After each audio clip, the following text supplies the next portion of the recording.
Olá, meu nome é Daniela Castro, estamos aqui no Fórum de Advocacy Impacta 2021 e a gente vai começar depois de uma bela mesa de abertura.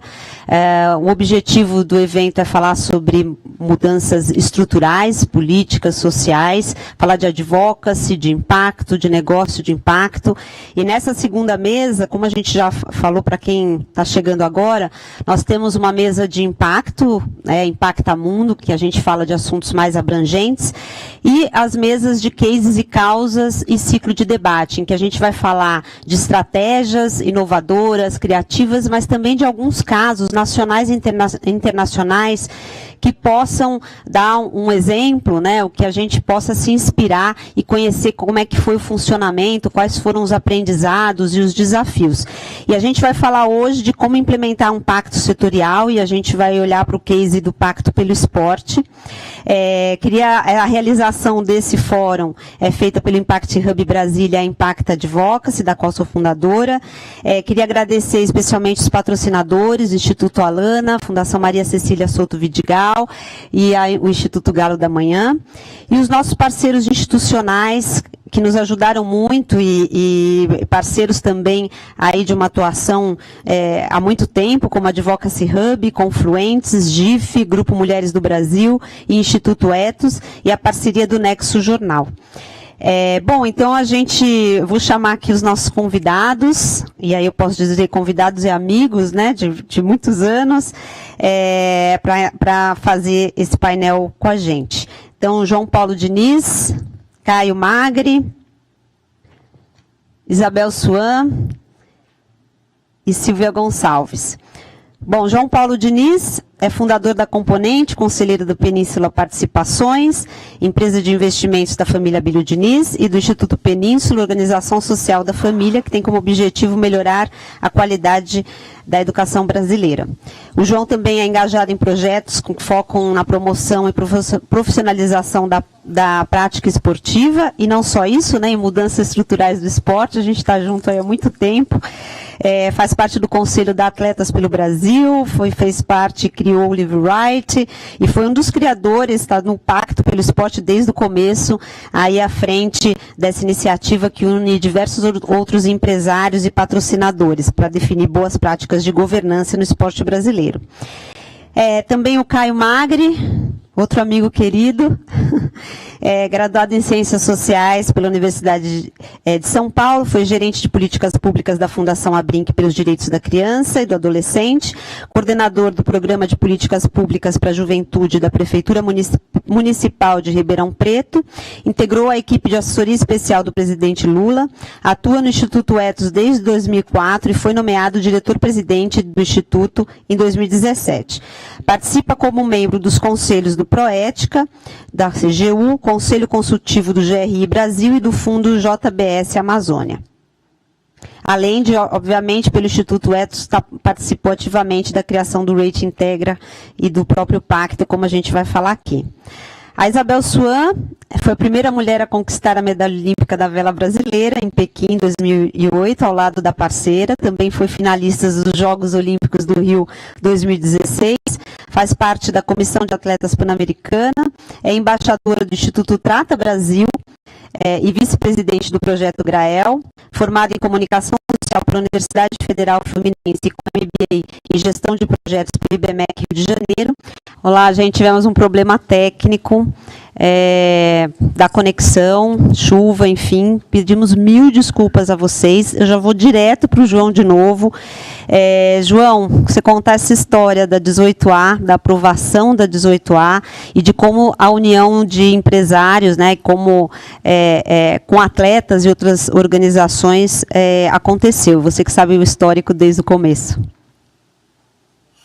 Bom, nós vamos falar muito sobre o Pacto pelo Esporte, mas não dá para falar do Pacto sem falar da aprovação da 18A, que eu acho que foi um dos marcos que a gente teve no esporte até hoje.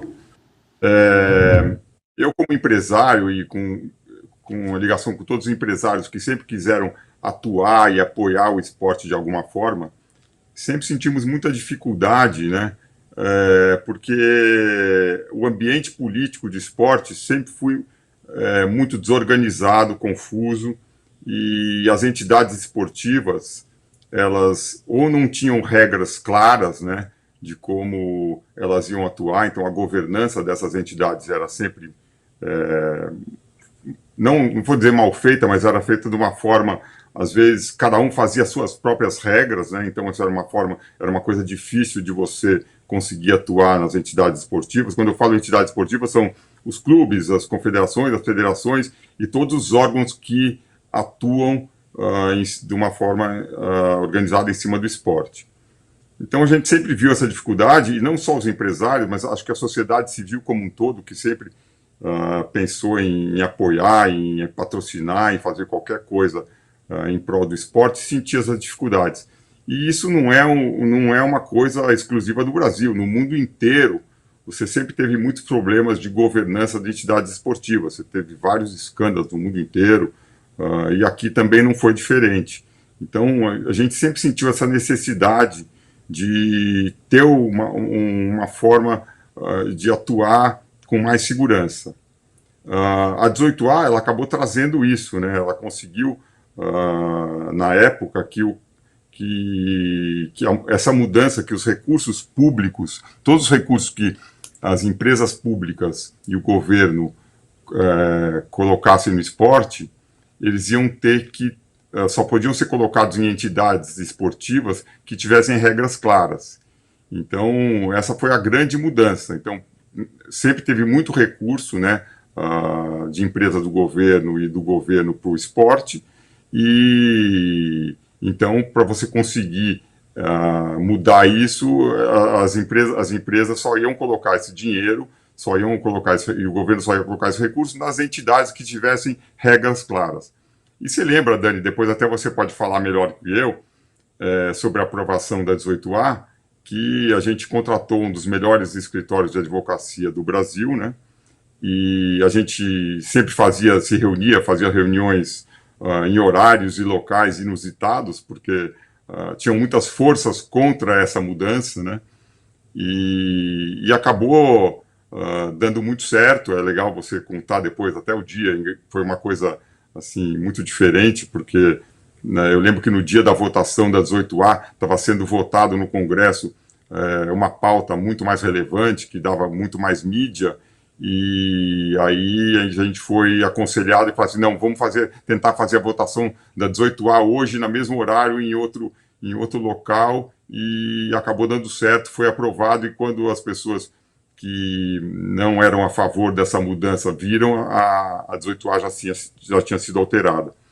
E ela acabou trazendo esse benefício muito grande, porque depois disso, lógico que teve um prazo para adequação das entidades esportivas, mas depois de um tempo, as entidades esportivas só iam receber dinheiro público, ou através de empresa ou através do próprio governo, se elas tivessem uma estrutura de governança adequada. Então essa foi a grande mudança que a 18A proporcionou, e daí começou a melhorar todo esse ambiente e deu muita segurança para essa aplicação dos recursos.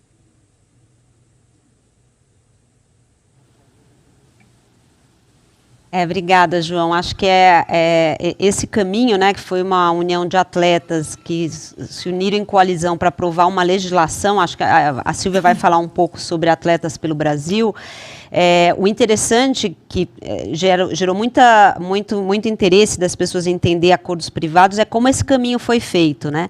E naquela época, além da aprovação da legislação, que os atletas achavam que seria impossível, né? Eu lembro da gente achar que é uma coisa que acontecia há tanto tempo, né? Com tantas os atletas sofrendo muito esses desmandos, né? Da estrutura do esporte, muitos desvios de recursos, muitos escândalos, né?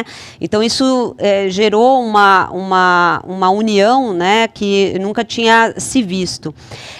E aí, nesse processo, logo depois as empresas da aprovação da 18A, essa lei que estava sendo aprovada no mesmo dia era a lei anticorrupção, que também ajudou muito depois para a criação do Pacto pelo Esporte, porque a lei anticorrupção, o patrocínio dado pelas empresas, também, né, precisam ter certos cuidados, né, justamente nesse ambiente. E nesse momento foi que a gente foi procurar o Ethos, né, para falar sobre pacto setorial. E eu queria que o Caio falasse um pouco sobre como isso pode ser uma estratégia, né? A gente tem no país algumas iniciativas, como o Pacto pelo Trabalho Escravo, contra o trabalho escravo, desculpa, ou seja, você tem aí um papel e as empresas são, de certa forma, atores políticos, né, não partidários, mas atores políticos e que têm um impacto. Então, como a gente também quer entender um pouco o que está por trás da estratégia, Caio, se puder contar para a gente como que a história de pacto setorial e como se faz? Oi, Dani. Bom, muito bom estar aqui com vocês. Queria cumprimentar você, né, pela iniciativa e pela liderança nesse fórum. A Silvia, o João Paulo. Eu acredito que a primeira ação coletiva que a gente tem na pauta de integridade, transparência, prevenção e combate à corrupção é o Pacto contra a Corrupção, lançado em 2006. Né? E é uma das sociedades e organizações multilaterais. O PNUD, a Agência da ONU de Combate à Corrupção, o Econômico Mundial. Bom, hoje reúne mais e faz parte do processo de aplicação do PROET, CGU, para o AgroMais no MAPA, né, no Ministério, e o InfraMais no Ministério da Infraestrutura, que são selos de recurso das empresas que aplicam. E a gente, inclusive, aumenta para poder fazer compromissos, a forma, inclusive, como isso vai ser acompanhado e como é que dá para medir a efetividade. Né? Onde vou indo no IBRIC, no Instituto Brasileiro de Autorregulação da Infraestrutura. Né? Então, acho que é um pacote e é um acordo setorial. A gente tem vários existentes na área da saúde, com ética e saúde, o IBRIC na agenda de infraestrutura. E a ideia, vocês já falaram, quer dizer, era para buscar integridade e regras de conformidade para os das entidades, né? Tanto fazem esporte, como olímpicas e paralímpicas, como entidades de práticas esportivas, como os clubes de futebol, clubes sócio-regulatórios, ou seja, todos. E os enforcements regulatórios que vocês acabaram de dizer, João Paulo e você. O primeiro passo foi a construção da Lei Pelé, do artigo, trabalhar na mudança com o artigo fundamental que foi criado, que é o das verbas públicas, há uma série de regras. Eu vou falar, então, enquanto você está resolvendo esse problema técnico, eu vou falar com a Isabel, pode ser? Isabel, o Caio volta depois falando sobre pacto setorial, mas eu queria um pouco que você trouxesse a visão do ponto de vista das entidades esportivas, né? Eu acho que você, como atleta e também, né, acompanhando de perto as confederações e no Comitê Olímpico, falasse um pouquinho como isso, às vezes a gente olha e fala que é só realmente apontar o problema, né? E o rating foi feito, depois a gente vai falar um pouco sobre o rating, com as entidades, com o COB. Né?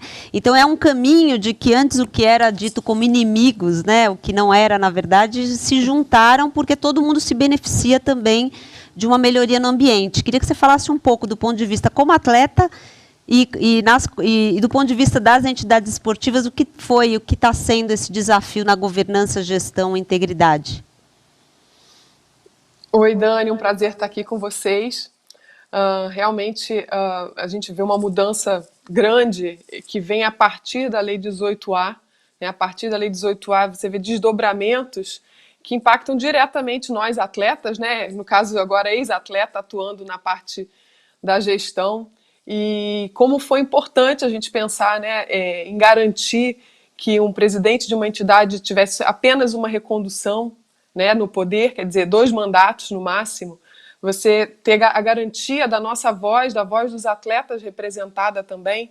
Então isso é um ponto muito, um ganho muito grande, porque afinal de contas, né, o atleta está ali na linha de frente, na ponta, fazendo o esporte acontecer, né, é o motivo de toda a estrutura por trás, e ao mesmo tempo, naquela época, antes da 18A, o atleta não tinha voz, né, e a gente está num processo evolutivo nesse sentido, e com certeza hoje, né, a entidade esportiva que não realmente se adaptar a padrões de governança, de gestão, de transparência, efetivamente não vai receber investimento, né, porque o caminho, nosso caminho, né, a partir também da lei anticorrupção, né, a partir de uma série de ações, apontam para uma transparência, né, para você colocar ali tudo que foi investido e o público ter acesso realmente, você criar programas de equidade, e aí puxando também a minha área, né, que é a área mulher no esporte, você ter uma garantia e um equilíbrio de todos os stakeholders, né, de todos os envolvidos, inclusive as mulheres no esporte. Hoje a gente representa aí quase a metade, né, o intuito do Comitê Olímpico Internacional é chegar efetivamente em 50% de mulheres e homens atletas na Olimpíada, mas a gente vê por trás ainda muitos desafios, né, principalmente da mulher gestora no esporte, a mulher treinadora, mas quanto ao desdobramento da Lei 18A, né, a gente vê o Rede Integra, do qual eu tive a oportunidade de participar e, inclusive, trabalhar, né, numa empresa de consultoria, que eu participei de um programa global de transição de carreira, fui escolhida para entrar na Ernst Young e, inclusive, a gente desenvolveu a ferramenta, né, fiz parte do grupo que desenvolveu, então para mim foi um aprendizado enorme, porque eu vi o esporte através de uma outra perspectiva, né, através da perspectiva da gestão e de uma gestão sustentável, né, onde a gente tenha conselhos, né, onde tenha a voz do atleta representado, um conselho de administração, um conselho fiscal não ligado à mesma administração, que possa realmente verificar as contas da entidade. Então, assim, uma série de ações que realmente está melhorando, né, o ambiente esportivo brasileiro. A gente ainda tem muito a se conquistar, mas hoje, para os atletas, assim, né, a gente começou com uma comissão de atletas dentro do COB, com 1 voto em Assembleia Geral, né, passamos a ter 12 votos em Assembleia Geral, e hoje nós temos 25 atletas formando a comissão de atletas com 19 votos. Isso forma 1/3 da Assembleia Geral. Então, realmente, os atletas podem definir uma eleição e isso acarreta direitos e deveres, né? Assim, acho que o atleta nem sempre ele quer estar envolvido nesse meio, né, da administração, né? Porque está muito focado em resultado. Mas, assim, é importante esse equilíbrio e esse olhar, né, e também com ex-atletas participando, né, essa visão múltipla para a gente realmente conseguir melhorar as condições para o atleta, né, e efetivamente o recurso chegar. Aqui dentro do COB está sendo cada vez mais trabalhado a alçada de decisão, né, as decisões elas são tomadas de forma coletiva, a gente tem um colegiado esportivo que toma decisões termos de investimento, e isso é uma mudança e que é recente e que com certeza vai gerar bons resultados, né, bons resultados esportivos e bons resultados para a gente ver o investimento realmente render, né, no esporte. A gente vê o impacto social que o esporte pode promover para o Brasil realmente aconteça. Então, assim, muito, muito feliz de fazer parte dessa história e com faca nos dentes aí, como uma atleta para trabalhar agora no esporte de outra forma, não antes nos mares, agora aqui no COB, em prol das mulheres no esporte e dessa voz da mulher. Obrigada, Isabel. E eu queria fazer uma pergunta, pegando o teu gancho, né, para a Silvia. Se a gente pensar o que a Isabel falou, é que o esporte não é só, né, o alto rendimento, mas ele tem aí um potencial transformador, né? E isso foi o que motivou também Atletas pelo Brasil, que você fez parte durante tanto tempo. E ela sempre se titulou, né, desde os fundadores, como uma organização de advocacy. A gente estava falando com o Mário Mantovani agora há pouco, que ele fala muito sobre a estratégia de advocacy pensada em várias frentes, né? Você tem governo, você tem os stakeholders, você tem diversas estratégias, coalizões, e no caso da Atletas, ela também trabalhou com diversas linhas, né, de estratégia e de ações, incluindo uma estratégia junto às empresas privadas. Você podia falar um pouco desse trabalho, Silvia, você que esteve à frente da organização, da área de advocacy da organização durante tanto tempo, né, como foi essa história, porque o que interessa para nós aqui também dividir é o processo, né, e como ele foi pensado. Bom dia a todos, um prazer estar aqui. Eu trabalhei na Atletas 5 anos e meio, sempre na área de advocacy. Eu acho que a importância da Atletas como organização, que se reconhece como organização de advocacy, foi o primeiro passo para ter um planejamento estruturado de advocacy, né? Então, nós, como organizações de advocacy, no que queremos impactar no esporte, né? E aí a gente olha como esporte, não só o esporte de alto rendimento, a gente olha o esporte como ele beneficia o cidadão, o esporte como um direito, como uma ferramenta de desenvolvimento humano, né? Então, a Atletas trabalhava para isso, para que toda a população tivesse acesso a essa ferramenta de desenvolvimento humano, tivesse acesso a esse direito. E se reconhecendo como uma organização de advocacy, a Atletas se pôs metas no que ela queria mudar no Brasil, no que ela queria impactar no Brasil, né? Então, o que eu preciso mudar para que as pessoas tenham acesso ao esporte? Então, a gente saiu com 3 metas ali do planejamento de advocacy da Atletas, né? A gente queria melhorar o esporte nas escolas, que a gente via que as crianças não tinham, muitas vezes, uma boa experiência no esporte ou na atividade física, aqui falando de esporte de forma ampla. E isso afastava delas de praticar o esporte pelo resto da vida, né? Elas ali tinham mais experiências nos primeiros contatos com o esporte e saíam do esporte. Garantir o esporte para toda a vida. Então, quando você sai da escola, não tem mais aula de educação física, não tem mais aquele projeto social que era perto da sua casa. Como as pessoas continuam tendo acesso a isso, né? Esporte ali como direito e como lazer também. E a gente via que tinha alguma coisa muito errada para que esse direito não fosse acessível ao cidadão, que era o sistema esportivo. Então, a gente saiu com 3 metas do que a gente queria impactar em termos de Brasil, né? Então, uma era o esporte nas escolas, outra era o esporte fora das escolas, para todos, em qualquer idade, e o outro era ter um sistema esportivo eficiente. Quando você fala de sistema, tem exemplos de sistemas brilhantes no Brasil, como o SUS, o sistema da assistência social, e no esporte a gente tinha alguma regulamentação de sistema na Lei Pelé, mas não era um sistema que funcionava bem. Não era um sistema que propiciava o acesso ao esporte. Não dizia ali o que era, por exemplo, a responsabilidade de cada ente federativo. Então, o que os municípios são responsáveis em prover, o que os estados são responsáveis, o que a União é responsável. Não falava sobre de onde vem o dinheiro para ser investido no esporte, né? Quando você vê o SUS, ele tem um orçamento próprio, né? Tem um orçamento próprio da saúde ali, que é impositivo. Então, era tudo muito vago. O papel da sociedade civil, a gente vê muita sociedade civil atuando nos municípios, tendo escolinhas de esporte. Então, o primeiro contato, muitas vezes, das crianças são através de projetos da sociedade civil, e tudo isso era muito solto. Então, a gente tinha essas 3 metas e a gente sabia que a gente queria trabalhar por essas 3 mudanças. Tinha um grande problema. A gente não tinha dados. Então, a gente já sabia que a gente precisava buscar dados. Então, quando você fala melhorar o esporte na escola, o que é melhorar? Como o esporte na escola está hoje? Então, era tudo uma questão de percepção, né? Não está bom porque eu estou vendo as crianças saindo do esporte, né? Mas o que é bom, o que é ruim, o que a gente tem hoje? Toda criança tem acesso à educação física? Não tem.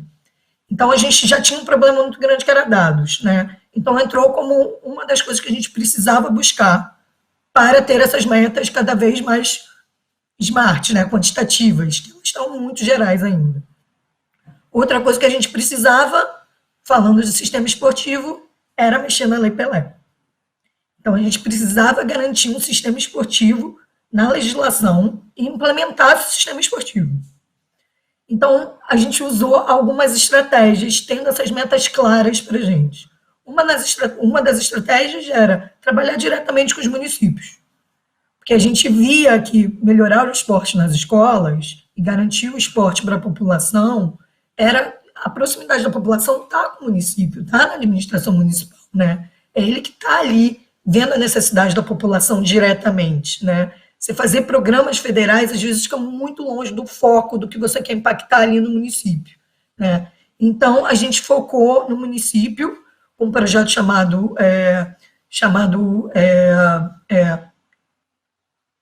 Programa Esporte para Todos, e a gente tinha como objetivo começar nas 12 cidades sedes da Copa, já lendo o contexto de que essas cidades dariam uma atenção especial à política pública do esporte, né? Então, nossa estratégia foi levantar dados com os municípios, fomentar o que é uma política pública com os municípios baseada em dados, para que eles pudessem desenvolver as políticas públicas e chegar mais rápido ao cidadão. Em paralelo, a gente ia trabalhar para mudar a legislação e ter um sistema esportivo federal para os municípios também se acharem lá, ter o dinheiro rodando entre estados e municípios, o dinheiro público, a gente saber a responsabilidade de cada um para cada um atuar de forma mais assertiva, né? Porque o que acontecia é que o Estado fazia o que achava que tinha que fazer, o município fazia o que achava que tinha que fazer, e a União fazia o que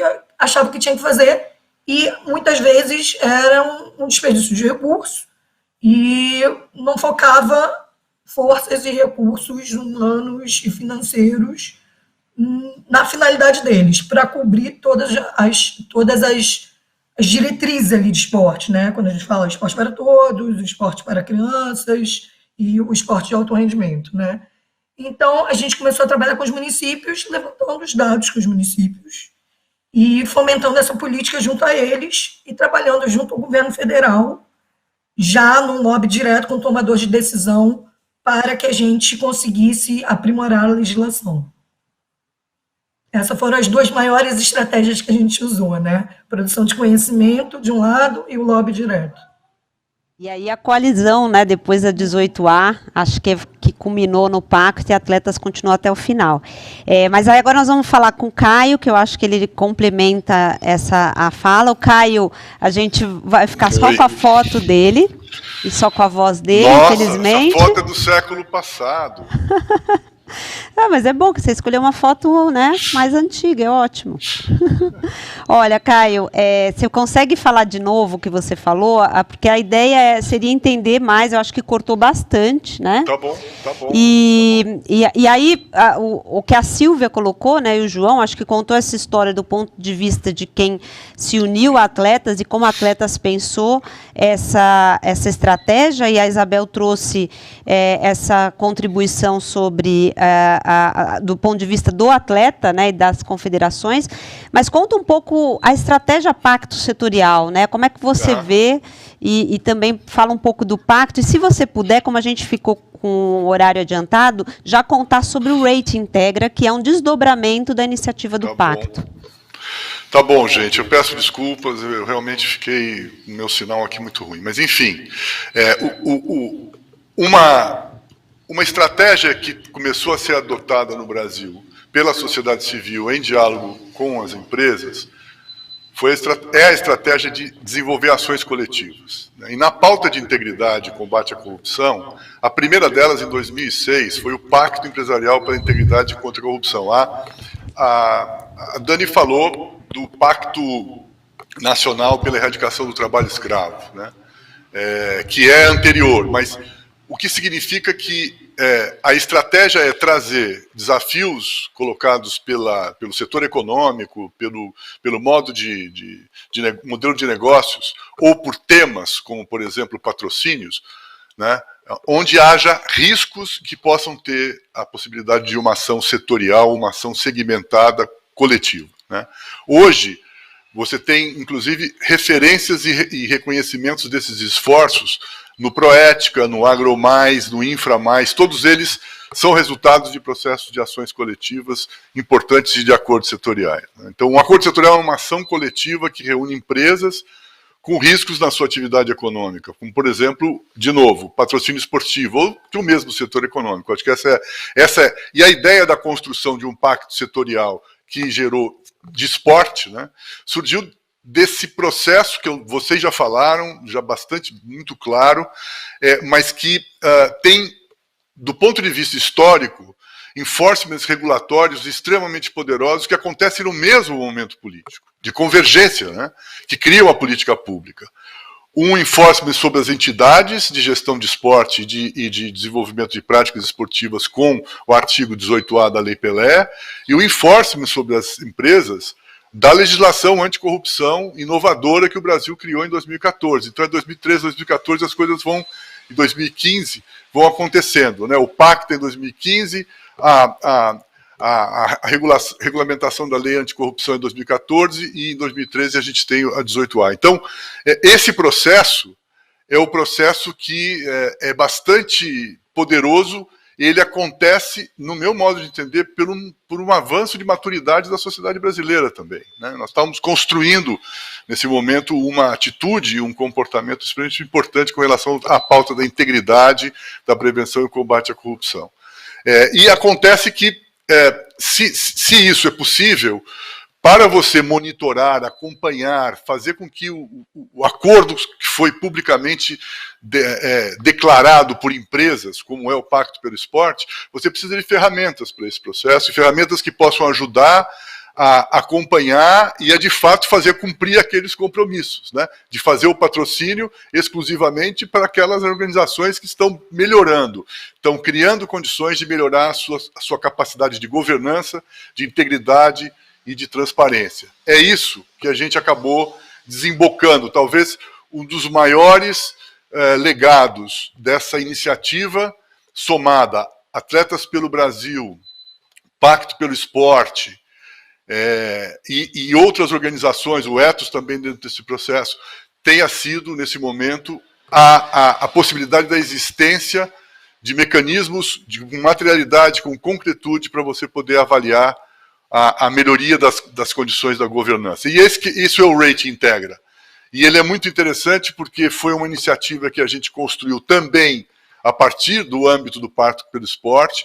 Fomos provocados pelas empresas do Pacto pelo Esporte, dizendo o seguinte: bom, e aí, agora como é que a gente pode saber? Como é que a gente consegue saber, né, que as coisas estão acontecendo de fato dentro das organizações? E a gente criou uma ferramenta, uma plataforma, um mecanismo, uma metodologia, do qual participa na sua criação o Comitê Olímpico do Brasil, o COB, o Comitê Paralímpico Brasileiro, o CPB, o Ethos, o Pacto pelo Esporte, Atletas pelo Brasil, e a gente tem hoje uma gestão desse processo com uma ferramenta bastante significativa e inovadora, né, que pode mensurar, avaliar, dar transparência aos processos que as organizações estão fazendo, ou sob o enforcement da 18A, porque usam recursos públicos, ou porque as empresas patrocinadoras têm uma proposta e uma demanda de melhoria da sua governança para manter o seu patrocínio.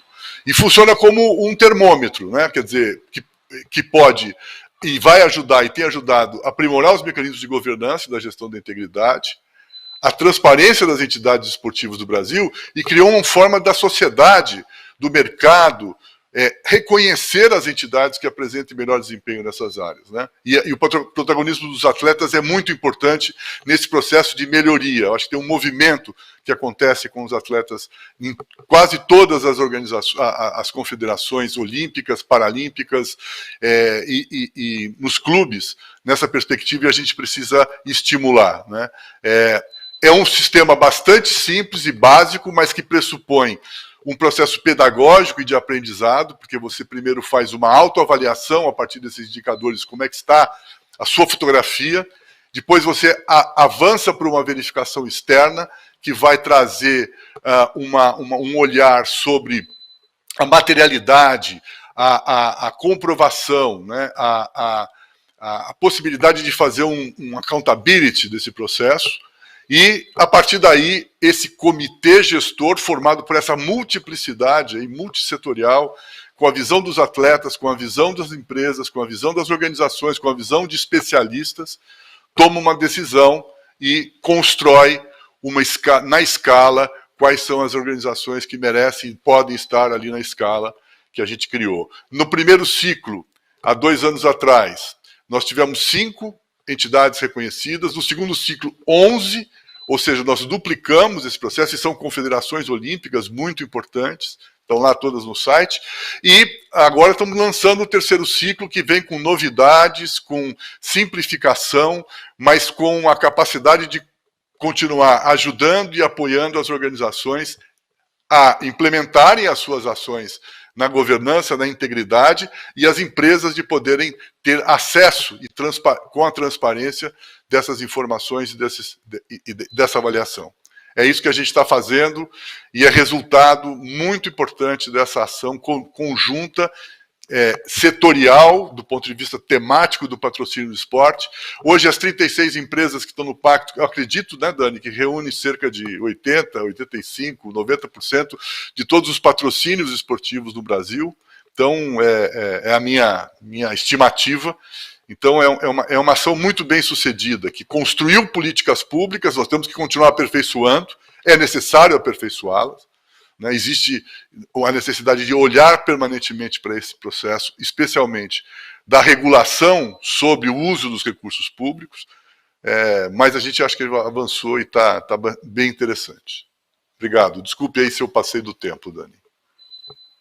Você contou um pouco todas as etapas que tem do pacto. Só para quem está nos assistindo, que tem muita gente que não é do esporte e que é muito interessado em que a gente conte essa história, né, do pacto. Então você tem, como a Silvia falou, uma organização de atletas, né, que nasce desse incômodo que a Isabel disse, que se reúne em coalizão e que depois aprova uma legislação que é fundamental para justamente mexer nos recursos públicos, e o pacto vem com uma ideia de, bom, também os recursos privados precisam ter essas regras, né? Essa foi a provocação das empresas. As empresas nos procuraram à época dizendo, bom, se o recurso público tem regras, né, as empresas também têm muito risco, ou são amantes do esporte, gostaria de ter um esporte melhor, ou gostariam de contribuir nessa causa.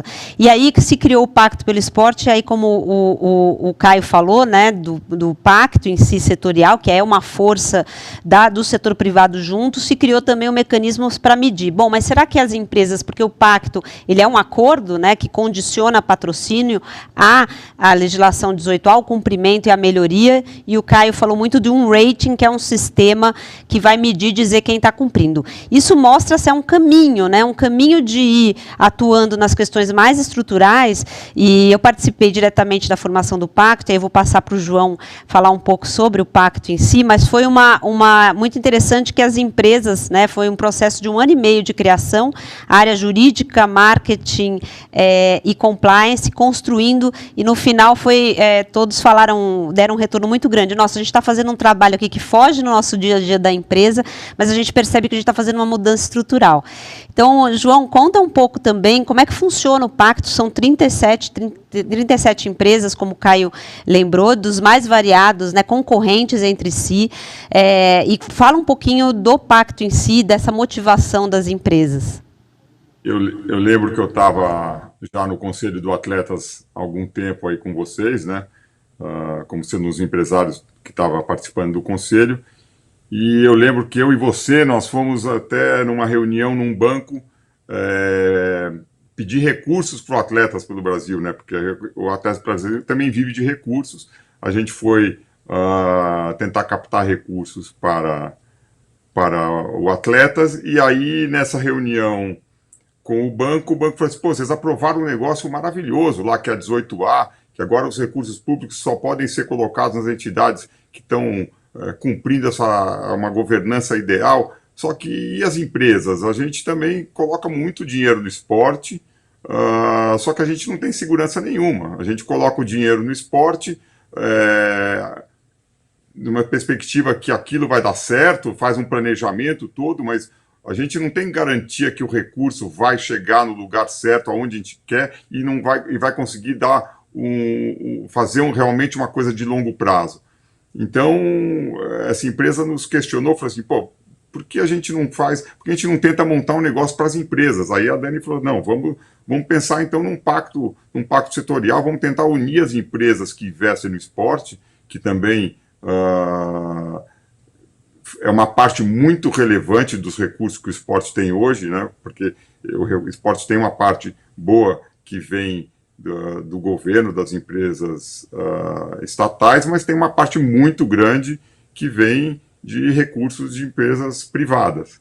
Então, eu falei, bom, vamos tentar juntar as empresas, né, que atuam nesse segmento de apoio ao esporte, vamos tentar juntar as empresas e fazer com que elas criem esse pacto. Realmente, vamos pegar os concorrentes, aí vamos pegar todos os bancos aí que atuam no esporte e todas as outras empresas dos outros setores e vamos fazer elas construírem junto um pacto que elas só vão colocar dinheiro se a entidade, se o clube lá, se a confederação, ou aquela federação do seu estado estiver seguindo as mínimas regras de governança que a gente tem aqui dentro da empresa. Porque na empresa você determina uma verba de investimento para um setor e você sabe como medir isso, né? Agora, no esporte você não tinha isso. Então você dedicava aquela verba para aquela entidade esportiva e você cruzava os dedos para que aquilo fosse feito da forma ideal. E muitas vezes não acontecia. Então, como a Dani falou, foi um processo longo, né? As empresas realmente se dedicaram muito, foi mais de um ano de conversa, né? Para a montagem desse pacto. No começo não tinham tantas empresas, a gente também ia lá, batia de porta em porta, ia de empresa em empresa tentar captar essas empresas para esse acordo setorial, né, trazer essas empresas todas para dentro do pacto, e as empresas viram que tinha muita lógica isso, que isso era muito importante para continuar esse fomento ao esporte. E então aí o pacto começou com uma quantidade boa de empresas, hoje a gente tem mais ou menos, quase 40 empresas, né, 36 empresas, e a maioria do recurso privado que vai para o esporte está dentro dessa regra hoje. Então, com certeza, o Pacto do Esporte tem sido muito importante. E o rating, como o Caio falou, é uma forma de medição, né? Uma forma das entidades esportivas conseguirem avaliar se elas estão atingindo o esperado, né? E aí colocar elas também as empresas que têm as melhores notas, você coloca elas no holofote. Então, uma empresa privada que queira apoiar um esporte, uma modalidade esportiva, ela tem aí, então, já eu quero apoiar um esporte qualquer. Eu vou lá, vejo se a confederação, as federações daquele esporte estão de acordo com o que eu acho que é a governança ideal, ou se o clube está de acordo. Então, esse rating está proporcionando isso também. Obrigada, João. E para as confederações, Isabel, como é que é, né? Porque no começo foi aquela resistência e no final você vê que a gente fala muito como se fosse, sempre isso, a gente analisar, né, os atores de um cenário, a gente sempre às vezes tem aqueles preconceitos, né? Coloca todo mundo no mesmo balaio, mas você tinha confederações que não sabiam nem fazer a gestão, né? Pelo amadorismo mesmo, gente que criou confederações e federações. Como é que está sendo isso também para as confederações? O que você acha que pode ser, apesar de ter nascido de uma legislação ou parece uma condicionante para dar patrocínio, o pacto sempre primou muito por fazer sempre, até a própria Atletas, algo propositivo, né? Sempre na vontade de melhorar. E essa resistência no final se consolidou, né, se arrefeceu, na verdade, com o rating. E como é que você acha que elas veem isso, né? Para as confederações, o que esse ambiente também pode ser vantajoso e quais os desafios? Então, na minha opinião, assim, as confederações elas estão num processo de mudança, né? Isso vem também pelo Rating Integra, que analisa o tamanho da entidade. Não são todas que vão chegar num nível de maturidade, que tem estrutura para chegar num nível de exigência alto, mas você, através do Rating Integra, fazendo uma análise das ações dentro da sua confederação, você consegue medir a sua escala de evolução, e você consegue entender qual é o próximo passo, né? Qual é a visão para o futuro, para você melhorar em termos de governança. Então, o caráter do Rede Integra não é um caráter punitivo, mas é um caráter de ensino mesmo, de construção de um esporte melhor. Então, acho que as entidades estão cada vez mais entendendo esse processo, né? Dentro do Comitê Olímpico do Brasil, também ferramentas muito criadas a partir do Rede Integra, né? Ferramentas internas para investimento, para decisão de investimento, como o GET, que é o Gestão, Ética e Transparência do COB, tem perguntas e busca evidências para entender se a confederação está realmente implementando políticas internas, né, evoluindo com a gestão e com a governança. Então, assim, outras ferramentas foram criadas para dar suporte às confederações. Então, assim, é um processo que ainda tem muito caminho para percorrer, mas isso já faz parte do dia a dia das confederações, isso já está dentro da administração. Acho que isso é uma cultura que já está cada vez mais forte, e o conhecimento disseminado pelo Rede Integra, né, onde você consegue enxergar e fazer uma autoanálise da sua entidade, é uma grande força, assim, que ajuda nesse processo. Então, assim, eu acompanhei sempre mais de perto a CBVela, né, que é a Confederação Brasileira de Vela, que passou por muitas situações e mudanças e situações complicadas também em termos de corrupção. E hoje ela é uma nova entidade que está conseguindo reverter esse quadro e realmente, assim, implementando algumas políticas de governança positivas que a gente vem colhendo frutos, assim, com transparência e acesso, que é isso que a gente quer dentro do esporte. Obrigada, Isabel. E agora, antes da gente ir para a última rodada, falar com a Silvia. Silvia, você falou muito do esporte como direito, né? A gente vai ter também nesse fórum uma mesa sobre cultura, né?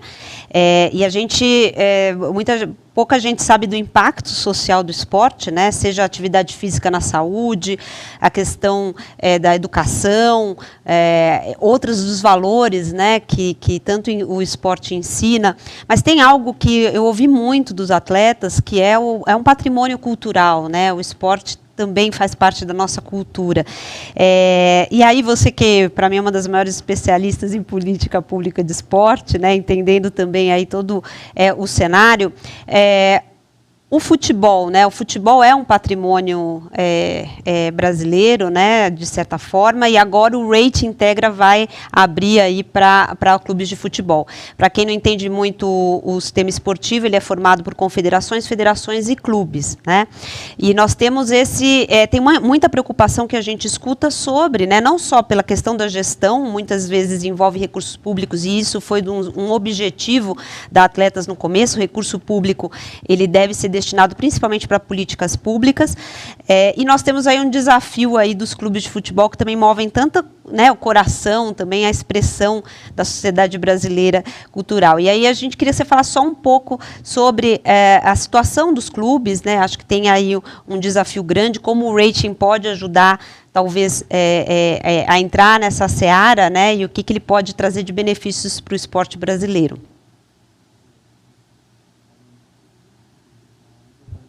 Você está no mudo, eu acho. Normal, a gente esquece. Sim, eu me especializei em política pública de esporte, mas futebol é uma seara quase paralela, né, aos outros esportes. Ele tem um ecossistema muito próprio, né? Eu zero me acho especialista aqui para analisar futebol, mas como operadora de advocacy, eu consigo identificar um problema complexo quando eu vejo um, né? E o ecossistema do futebol é um problema complexo, que é um problema, eu acho que todo mundo concorda, não tem com quem não concordar, porque disso estão aí, as dívidas milionárias dos clubes, a dependência do direito de transmissão, clubes muito mais poderosos que outros, falta de fomento para clubes crescerem, para ter uma sustentabilidade e uma competitividade em campeonato. Então, os problemas estão aí. E tem muita gente agindo problemas, né? Mas eu acho que tem uma questão que tem que ser pensada, né? E não só porque o futebol é um patrimônio nacional, porque o futebol também gera economia, né? A gente tem que olhar por tudo que o futebol nos traz, né?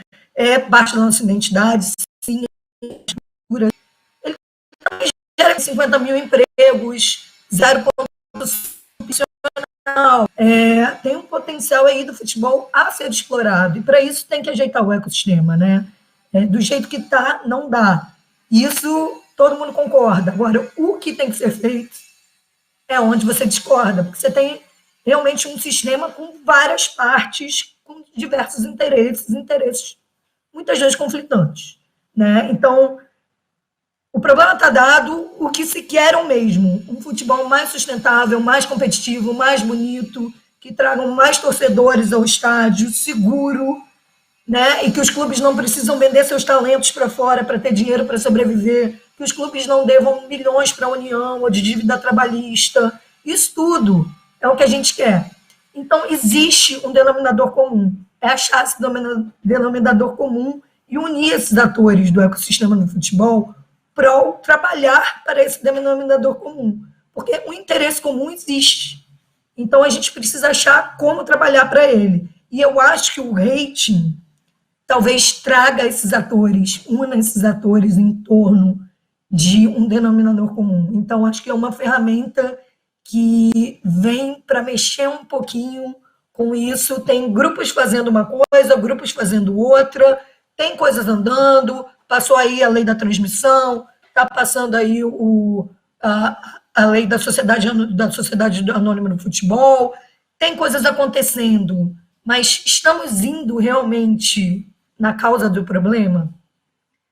Se está todo mundo fazendo separado, temos que fazer juntos e olhando a causa dos problemas. Eu acho que o rating vai trazer uma certa união, um certo olhar do problema, né, de vários atores que estão fazendo coisas separadas, para olhar o que está errado, né, porque você está vendo ali indicadores dos clubes de governança e gestão, o que está errado, como podemos ajeitar, como podemos fazer juntos.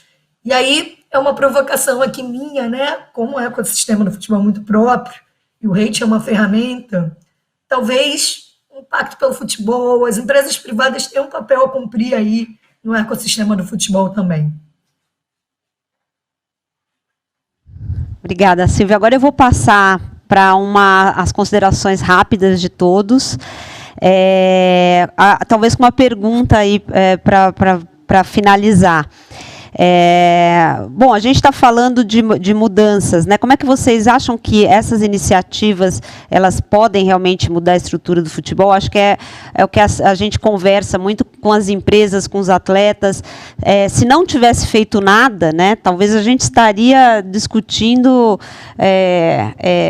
algo muito falando da 18A agora, né? Então, como a gente quer falar no fórum, será que a gente realmente está promovendo mudanças? Acho que a primeira coisa que fica a gente precisa fazer alguma coisa, né? Acho que aqui a ideia foi mostrar que nem tudo estava planejado, né? Acho que o pacto veio, como o João falou, quando as empresas privadas receberam esse reflexo de uma legislação, mas que é preciso fazer alguma coisa. O esporte, eu lembro muitos atletas falando, não, é impossível mudar.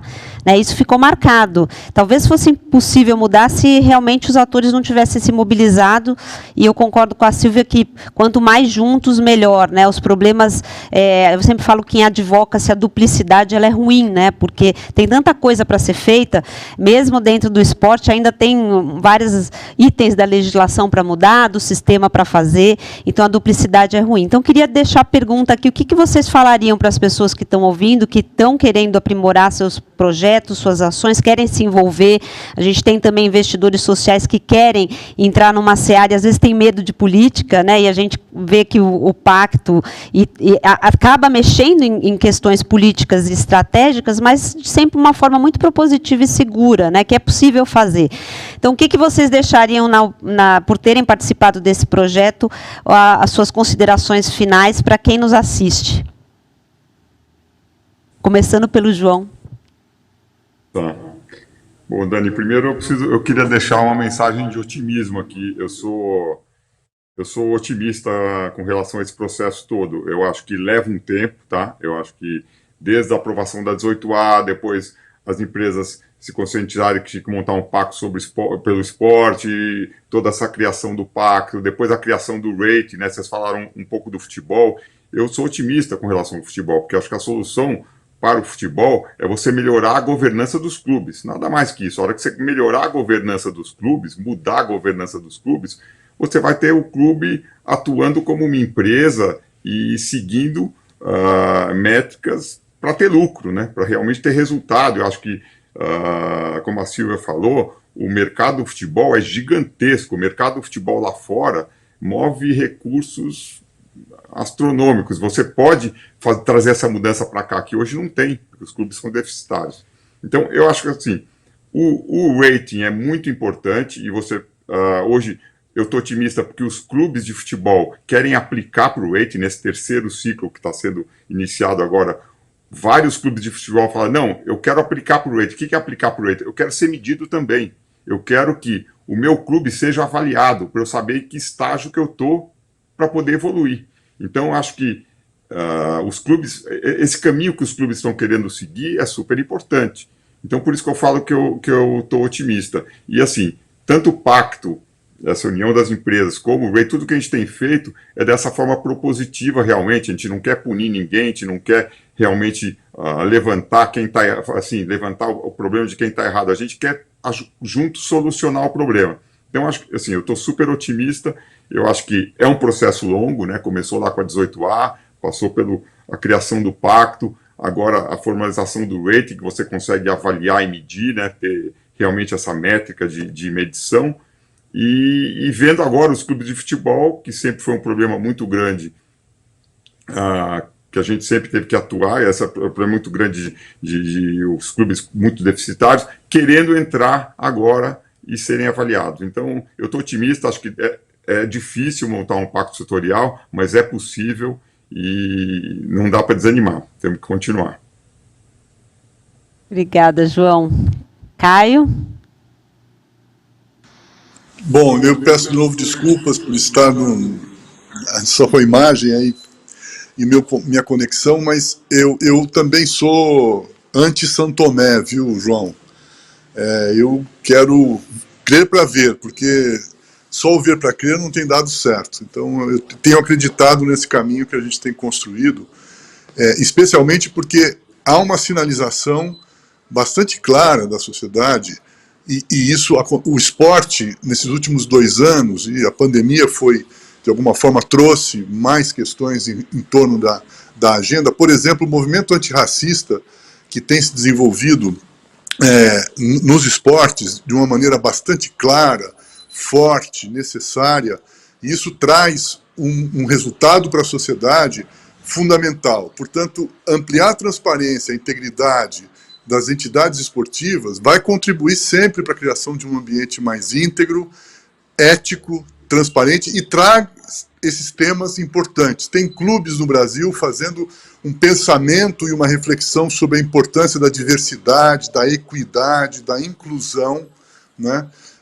E aí eu aproveito para lembrar, o rating é um processo inclusivo, não é um processo de exclusão, vocês disseram muito bem isso. Acho que a responsabilidade cada vez maior está nos agentes, né? Sejam atletas, sejam dirigentes, sejam empresas, empresários e organizações da sociedade civil, na direção de que o esporte pode sim contribuir para criar um ambiente mais íntegro, mais transparente, mais ético para toda a sociedade. Isabel? Né, essa evolução são passos firmes e sólidos que eu vejo, né, agora acompanhando cada vez mais de perto e pensando no Comitê Olímpico, né, aqui a gente já começa com cursos de prevenção ao abuso e assédio no esporte, que é um tema muito sensível, é um tema que, né, muito falado e muito sofrido pelas mulheres no esporte, assim, passa muito pela nossa área. A gente também tem um curso de prevenção ao racismo, à discriminação no esporte.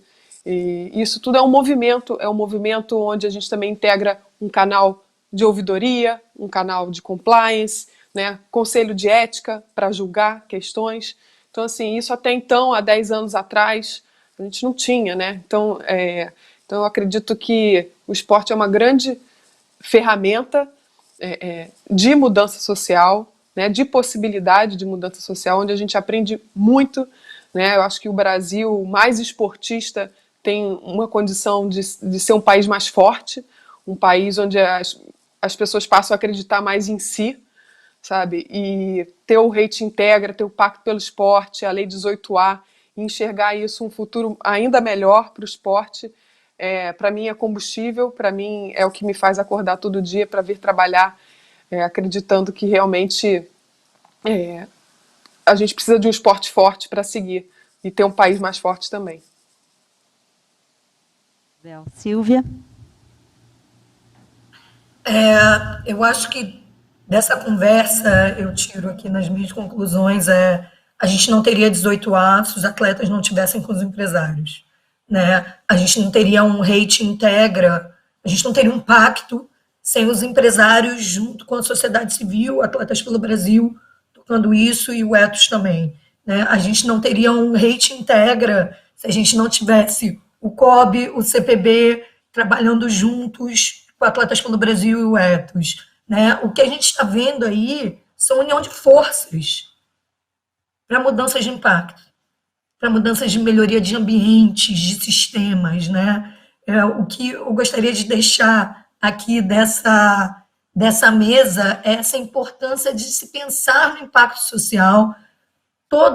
É muito complexa a sociedade, todo mundo tem vários interesses, e são interesses muitas vezes difusos e contraditórios, mas sempre existe um denominador comum quando se pensa no impacto social positivo, né? Então, procurar esse denominador comum, unir forças, como a Dani falou no intervalo entre falas, parar de fazer coisas muitas vezes repetidas, ações repetidas e difusas, olhar quem está fazendo, se unir, é fundamental para a gente alcançar o impacto em menor prazo, né? E muitas vezes o impacto não é nem alcançado com uma organização fazendo sozinha, né? A gente está falando de mudar Brasil, de mudar sistemas.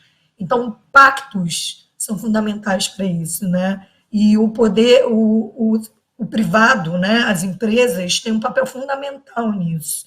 E eu acho que estamos num processo delas se conscientizarem da responsabilidade social e de como elas podem impactar melhor, né? O patrocínio, né? No caso do Pacto pelo Esporte, não é só para retorno de marca, né? É querer garantir um ambiente esportivo melhor, que o dinheiro seja melhor usado, fomento ao esporte, né? Então, é esse recado que eu queria deixar no final, né? Vamos unir forças em prol ao impacto social positivo. Obrigada, Silvia. João, Caio, Isabel, Silvia, agradeço demais. Tenho muito orgulho de ter trabalhado com vocês, trabalhar com vocês nesse projeto. Obrigado por contar. Acho que eu recebo muita pergunta de como funciona o pacto, né? E mostra exatamente o que a Silvia falou e além de fazer junto, é diálogo, né? Mesmo com quem pensa tão diferente, a gente consegue chegar num consenso e é assim que a gente tem que caminhar para ter as melhores ideias para um país, né?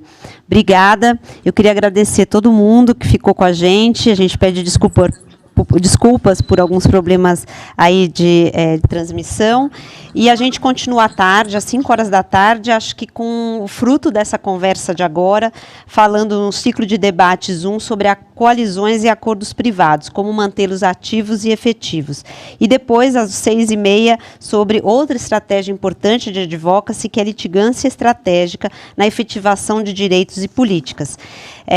Queria agradecer de novo a todos, a todas, aos nossos patrocinadores, Instituto Alana, Fundação Maria Cecília Souto Vidigal, Instituto Galo da Manhã, e aos nossos parceiros, Advocacy Hub, Confluentes, GIF, Instituto Ethos, Grupo Mulheres do Brasil e Anexo, e a todos vocês que ficaram com a gente até agora. Obrigada.